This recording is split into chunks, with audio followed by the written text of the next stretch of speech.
Hey, what's good, y'all? It's your boy, The Million Vadon, back in the cut with Demon Slayer, Attack on Titan review. Little combining here, going on. I don't know. I'm just putting these two reviews together just cause I don't really feel like doing separate reactions, but separate reviews. So I'm just gonna put these two into one video.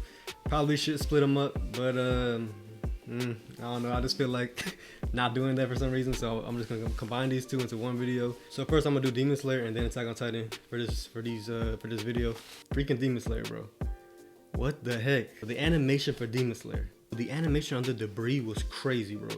Like the burning debris, that was wild. Like it was crisp as heck, bro. I was like, damn, they really going in on this animation. Like it was very clean, bro. I was just like, yo, this is crazy, bro. But that was fire, man. The scene with Gyotaro, right? Gyotaro, he was freaking bullying Tanjiro. We saw all that, right? We saw how it was bad. We started off in a horrible predicament. Tanjiro on his knees, freaking Gyotaro over here playing around with him, messing him up. It was a crazy scene, but I like that scene a lot because it's like one of those scenes in the anime where it's like it's a hopeless scene, bro. And everything else was quiet. You know, nothing was going on just except for Tanjiro and Gyotaro talking. It was a bad look for Tanjiro and the freaking Demon Slayer Corps, bro. But those scenes like that where it's like a hopeless scene and it's like nothing, you don't know what's gonna happen. Those are one of the best scenes in anime to me, honestly, because it's like, yo, it feels real. Like it feels like, okay, like dang, like what's going on now? So that part was wild. The way he was just slapping Tanjiro's head, giving him the way they started off, bro. It was looking bad. But then we see Tanjiro, right? He's making moves. First, I thought he was running because he was getting his finger broken. Everything was looking bad. I thought he was running. I don't know. He was kind of running, but he was running towards the kunai with the wisteria, whatever. And you know, he pulled his thing off, man. Like that was impressive. I'm not gonna lie. I'll give Tanjiro props right there. I thought he was running because honestly, bro, I wouldn't blame him. But you know, he was getting the freaking wisteria from the kunai. He did his thing. That was cool. The way he got kicked though, that one scene where he was running, then Gyotaro cut up to him, kicked the heck out of him, bro. Like he was a freaking Gyotaro was out there looking like Messi, bro. Heavy leg kicks, bro. He tricked Gyotaro, right? Hit him with the kunai, hit him with the headbutt. I'm so glad that the headbutt wasn't the reason that he got freaking woozed and whatnot, because I was gonna be very pissed if that's the way that Gyotaro died, honestly. And then obviously it doesn't work. Zenitsu, bro. Zenitsu, right when Daki about to jump into the fight, Zenitsu godlike speed, bro. Woo! Honestly, Zenitsu and Tengen were the highlights of the episode for real. Tanjiro was the MVP because he started the whole freaking, you know, the turn of events. But Zenitsu and Tengen they were the highlights to me, at least. First, Zenitsu with his freaking godlike speed. That was clean as heck, bro. The way he just got out of the freaking debris, cut Daki's threads or whatever, went straight to Daki. Oh, I thought he got it. I would have been pleased if he got it right there, but I understand that, you know, it's not gonna be that easy. So he couldn't, even with the godlike speed, he wasn't able to slash her neck off. So that scene was fire though. Inosuke comes to the rescue, right? Now this episode was fire, right? But like the two minor flaws to me, you know, and I hate to be the one bringing out flaws and doing all that stuff, but when I see it, I gotta point it out, bro. Like, ain't no way Inosuke should have been able to get up and talk about him shifting his internal. He shifted his internal organs. Dislocating the shoulders in his body was one thing. That was cool. I was like, all right, whatever. For him to shift his internal organs, though, come on, man. Like, that's some demon. He's really on some demon time right there. Like, that's not no human stuff. They're superhuman, right? I get that, but at the end of the day, they're still human, bro. Ain't no way no human can shift their internal organs, bro. It's one thing to be flexible. You're not shifting your internal organs. I don't care how flexible you are, bro. That was some BS they just threw in there too. The way they threw it in there was they knew it was kind of BS too. Like the way he said it, like, yeah, I can shift my internal organs. I was like, okay. They're lucky the animation was fire, so I don't think anybody really cared. But I was like, come on, man. That's a demon thing, bro. Like the last person that did that was like Gyotaro in this episode. Like he was shifting his eyes and stuff. Or freaking older Toguro from Yu Yu Hakusho, he was shifting his body parts. That's some demon stuff to do. So whatever, man. He shifted his internal organs. Okay. The second thing is Tanjiro and him being able to maneuver the way he's maneuvering. Like, I don't know how he's moving this way or how he's keeping up with the speed of freaking Gyotaro. And that one scene where he was kind of like, he was on par with like Gyotaro and Tengen. Mind you, they're both injured. I get that. Gyotaro, Tengen, you know, not their full strength. That one's not as bad as Inosuke's to me because it's been like this the whole fight. So I get it, you know, Tanjiro's sun breathing, you know, but he was gonna die, bro. Like in his Daki fight, he was about to die. Like he had to be like saved by his freaking dead sibling. Like, oh, Nissan, breathe. Like he was gonna die, bro. So I don't know how he's still moving the way he's moving. You know, I understand the recovery breathing, but dang, bro, like you were still getting beat up, bro, even after the recovery breathing. So, hey, whatever. It kind of makes sense because he was doing like the sun breathing with the water style too, so it was kind of like balancing out the fatigue on his body. But I don't know, bro. I just don't think he should be able to move the way he's moving right now. But besides that, bro, episode was freaking incredible. Fire stuff. The fight with Tengen and Gyotaro, that was probably the best fight in Demon Slayer that we've seen. Honestly, that was fire, bro. Like, it was fireworks. Like, Tengen said it was gonna be flashy, and it was super flashy, bro. Like, they were going in, man. Like, that animation was. I don't know how Ufotable was doing it, bro. I don't know what kind of. I don't know what budget they're working with, bro. But it's insane what they're doing with this animation, man. So you gotta give it up. You gotta give it up to them, man. They're doing amazing stuff. It's just, yo, that was incredible, bro. I was like, yo, this animation is movie quality, bro. Like it was maybe even a little better than the Mugen Train animation, maybe, or on the same par at least. I was like, how are they doing this, bro?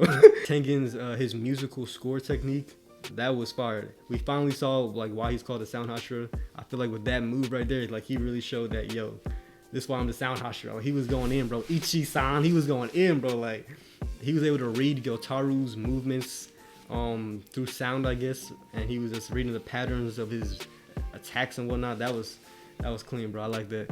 I thought he was gonna be out of the battle because I didn't know how he's a dual wielder, right? So I didn't know how he was gonna use two swords and still be fighting Gyotaro, right? But man, he was going in with that one arm and nub. He was going in, bro. I was like, okay, nunchucking up and everything. The way it ended was wild, bro. I can't believe that Gyotaro actually got that rotation circular move off, bro. Like he said he had to do it. Like before he died, he was saying that he had to release that technique, and he actually did it, I think. So a last kind of kamikaze attack, I guess, and we'll see what happens, man. Tanjiro was unable to move, so Tengen, I think, kind of had to jump in for him, and maybe Tengen's dead, bro, because he might have just saved Tanjiro's life right there. Tengen said it wasn't over, so hopefully that last attack was the last thing he was talking about. But if they're still somehow alive after this, I don't understand, bro. Like that would be insane, honestly. But I think they're dead. This is just like a last ditch effort. But man, the way it ended, bro, with the credit scene and you didn't know what happened afterwards, the explosion happened. Hey, Demon Slayer, they're doing their stuff, bro. You gotta give it up to them, man. They're doing their stuff for real, bro. Like it's pretty amazing to watch, honestly. So very excited for next episode, man. Yeah, that was fire, man. I can't even lie, that was fire. Even with the minor flaws, bro, like I feel like I just, like, part of me just wants to be like, yo, man, forget about the flaws. Because that episode, like, everything else was so fire, bro. So it was incredible episode. Maybe the best Demon Slayer episode, honestly. I know episode 19 is a big one too, people like, but to me this was definitely better than episode 19 of last season. In my opinion, I think it was. It was just, everything was just, it was fire. Even with the minor flaws, it was dope. And then next week, apparently we're getting like a 45-minute episode too, kind of like the first episode of this season. So yeah, it's gonna be heat for sure. But yeah, that's the little Demon Slayer, my little Demon Slayer review, whatever.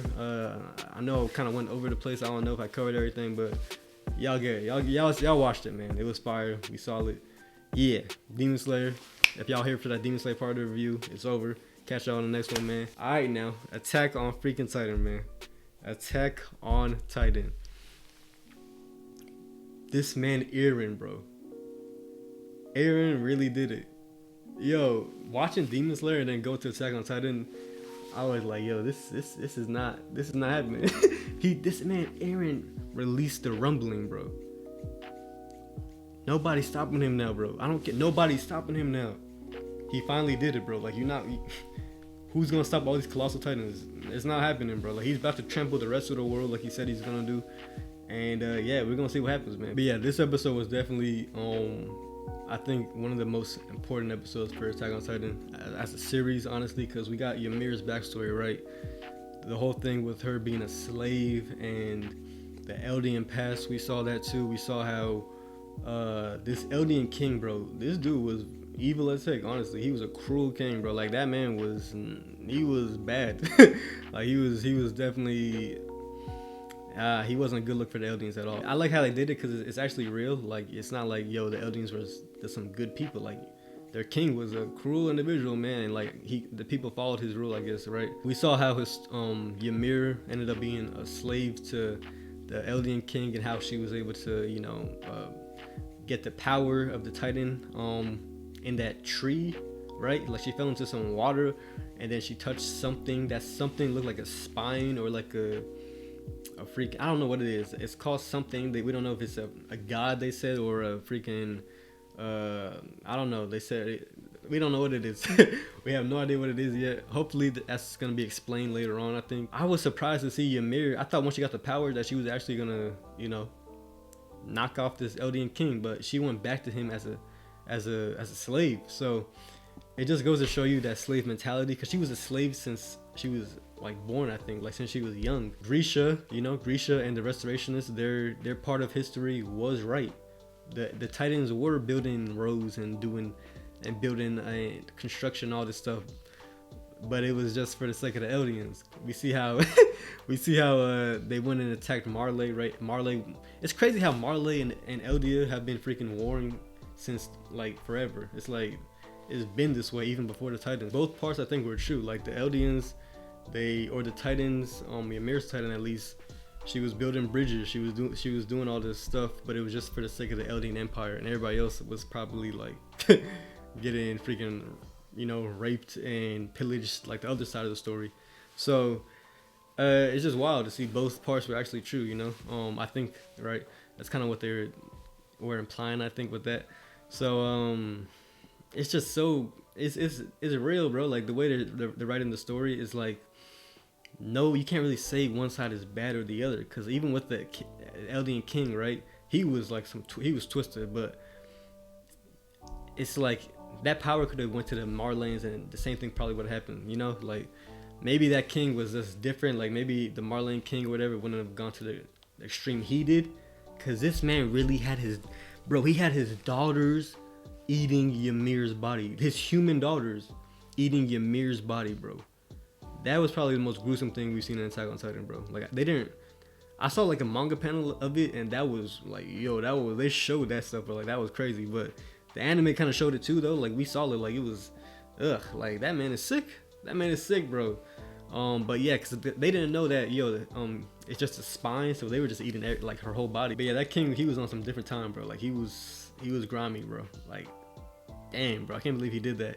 But then we saw how each of the daughters was named after the walls, right? Rose, Maria, Cena, right? We saw that, so that was kind of a nice little lesson nugget they gave us there, right? So that was interesting to find out. So I'm assuming that's how we came to have 9 different Titan powers, was because of each daughter eating like Ymir, so it just kind of got passed down that way, right?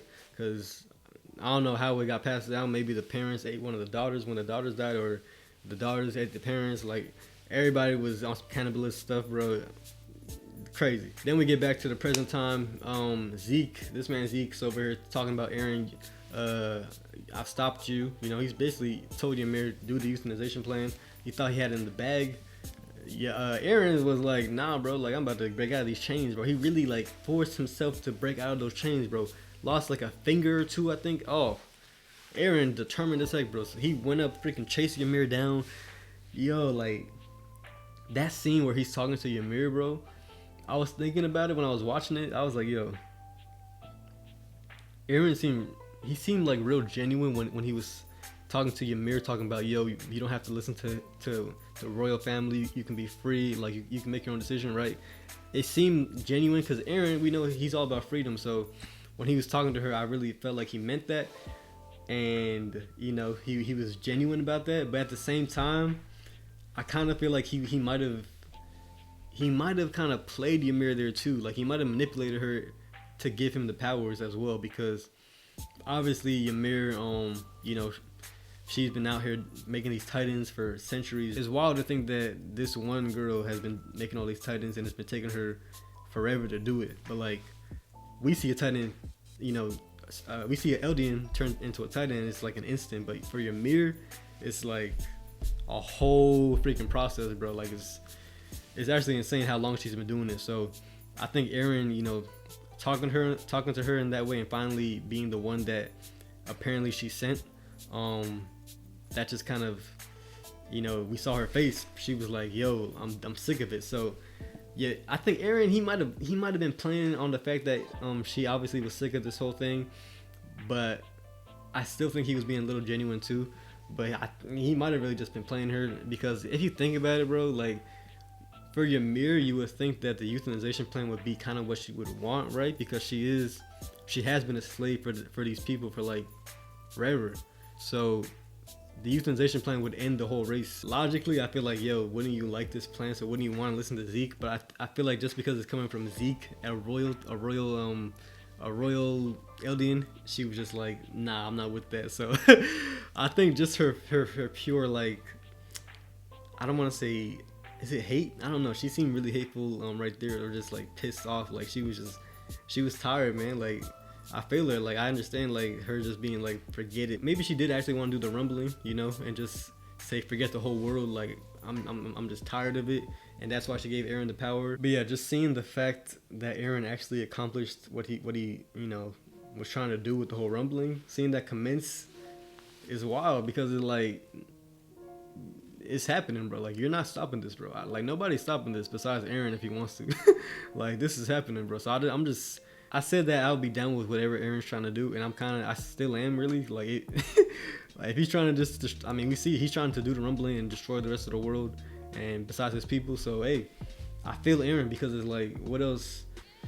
Even though I would like this to be on Armin's side and think that, okay, let's deal with these Marleyan forces first and then see what we can do with our relationships outside of Marley, like with the freaking Orientals, Mikasa's people, maybe Onyokopun's people, maybe like they could be allies with us, you know. I was hoping like maybe that would be the case and we would, you know, just take care of Marley first and move on to the other countries later if need be. But Eren's like, he's leaving no stone unturned, bro. He said, bro, I don't want no doubt, no enemies, bro. He's just destroying everything. So hey, I'm with it. I'm with it. If Eren is trying to do that, bro, if he's trying to do that for real, bro, hey, it is what it is, man. I rock with Eren, bro. I'm not gonna lie, I rock with Eren right now, like, cause I feel him, bro. Like I understand it, it's extreme, bro, but this is an extreme situation. You know what I'm saying? This is an extreme situation, so it is what it is, man. And I don't know what Eren like transformed into, but it looked monstrous, bro. Like he was, I don't know what kind of titan that was, but he was huge, bigger than any colossal titan. Like he was